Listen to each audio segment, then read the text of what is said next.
যে এই বছৰ যি ৰিক্ৰুটমেণ্ট হৈ আছে অৰ্থাৎ 10 মে তাৰিখে যি শিক্ষকৰ নিযুক্তি হ'ব 10 মে তাৰিখে যি হেলথ ডিপাৰ্টমেণ্টৰ নিযুক্তি হ'ব 10 মে তাৰিখে যি পুলিচৰ নিযুক্তি হ'ব 10 মে তাৰিখে যি থাৰ্ড গ্ৰেড আৰু ফৰ্থ গ্ৰেডৰ নিযুক্তি হ'ব মই দুটা কথা উল্লেখ কৰিব খুজিছো যে আমাৰ চাহ শ্ৰমিকৰ কল্যাণৰ বাবে যিখিনি আঁচনি হাতত লোৱা হৈছে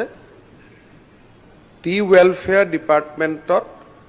যিমানখিনি কাম কৰা হৈছে ঠিক তেনেধৰণে বাকি বিভাগবিলাকেও একেধৰণে বহুতো কাম হাতত লৈছে সাধাৰণতে যেতিয়া টি ৱেলফেয়াৰ ডিপাৰ্টমেণ্টক প্ৰশ্ন কৰা যায় তেওঁ নিজৰ বিভাগটোৰ উত্তৰ দিয়ে কিন্তু আৰু বহুতবিলাক কাম আমাৰ বিভাগসমূহে কৰি আছে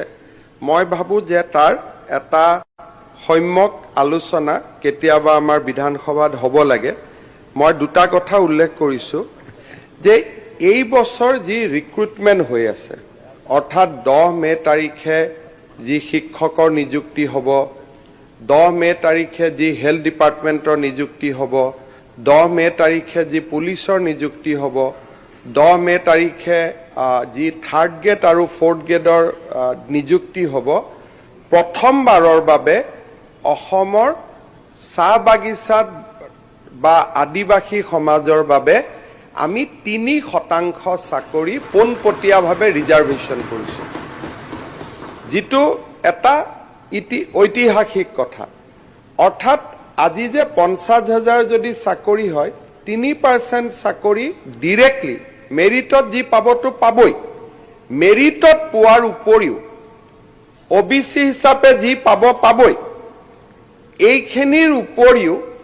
3% চাকৰি ডাইৰেক্টলি আমাৰ আদিবাসী আৰু চাহ জনজাতি সম্প্ৰদায়ৰ লোকৰ বাবে আমি সংৰক্ষণ কৰিছো এম্পাৱাৰমেণ্টৰ ক্ষেত্ৰত ই এটা ঐতিহাসিক ঘটনা যেটো আমি আগতে কেতিয়াও চিন্তা কৰিব পৰা নাছিল